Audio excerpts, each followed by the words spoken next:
You have met them, even if you did not have the words for it at the time. A person whose face did not quite match their age. Not because of surgery or good genetics or an expensive routine, something else. A stillness in the eyes, an unhurried quality, a face that seemed to carry fewer of the small tensions that most faces accumulate over a lifetime. You could not point to a single feature, but you felt it.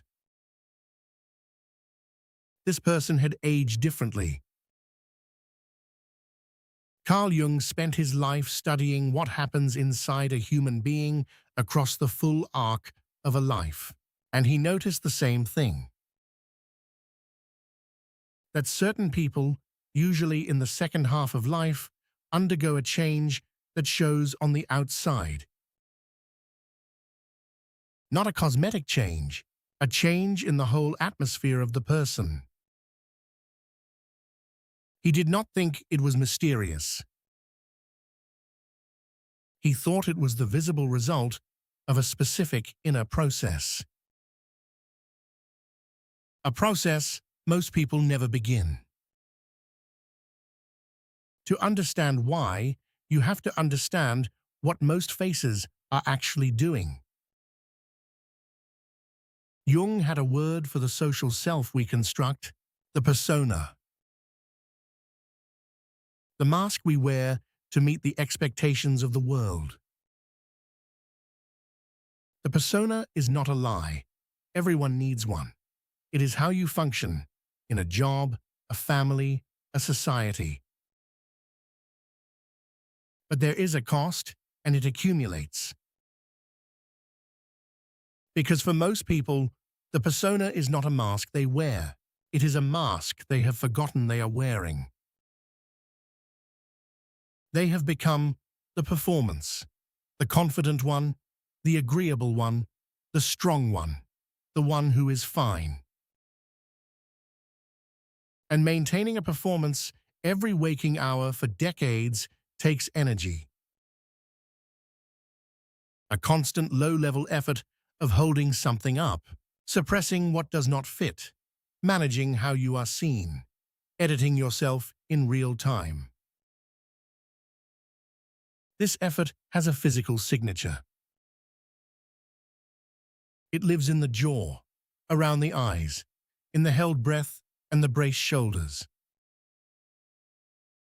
What we read as an aging face is very often a tired face.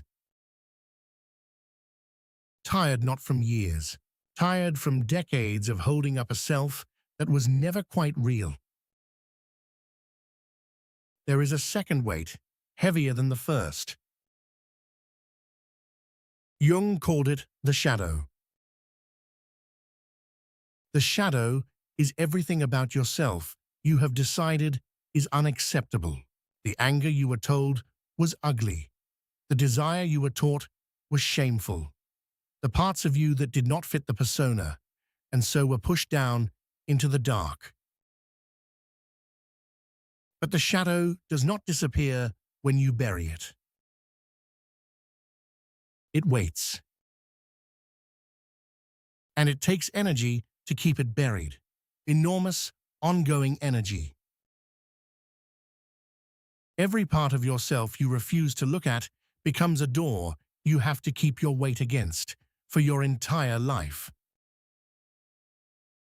Jung's word for the alternative was individuation. The slow, difficult work of turning around and facing what you buried, not acting it out, not being ruled by it, just seeing it, owning it, integrating it. Anger you have faced no longer needs to be guarded against. Fear you have looked at directly no longer runs the show from the shadows. And here is the thing Jung observed. The person who does this work stops fighting themselves. The war ends. And the energy that was spent for decades on that hidden war is suddenly free.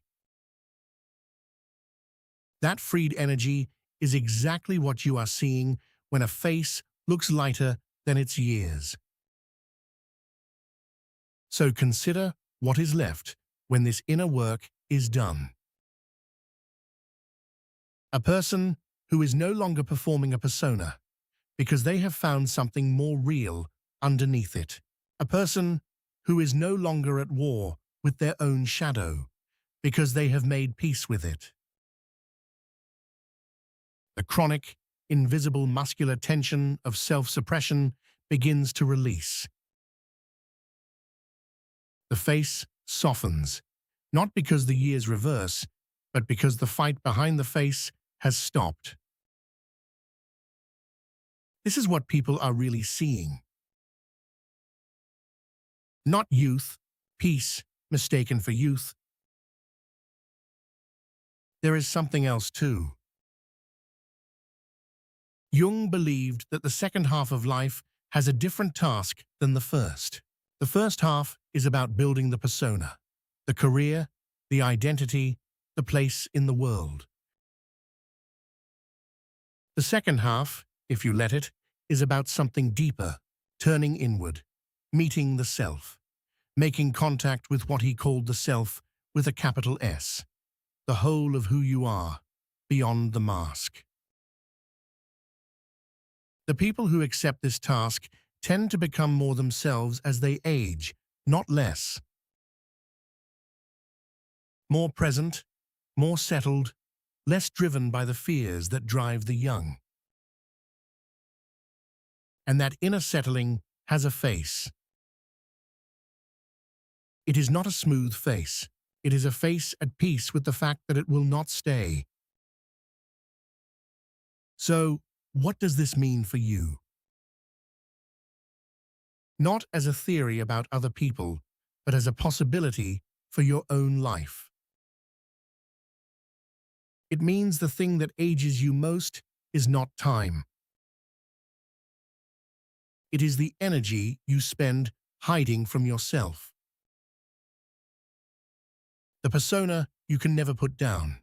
The shadow you can never look at. The decades-long effort of being someone slightly other than who you are. Jung's suggestion was not to fight aging.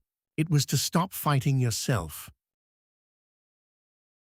To turn, at some point, away from the endless project of managing how you appear, and toward the harder, quieter project of finding out who is actually there underneath.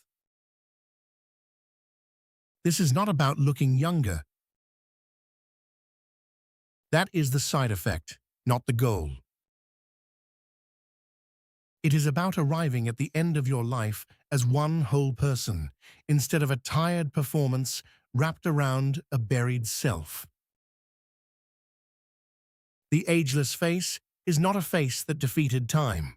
It is a face that stopped wasting its life at war with its own reflection. You cannot buy that. You can only do the work. And the work begins the moment you are willing to look at what you have spent your whole life not looking at. This is the outlier protocol. If this found you at the right time, you know what to do.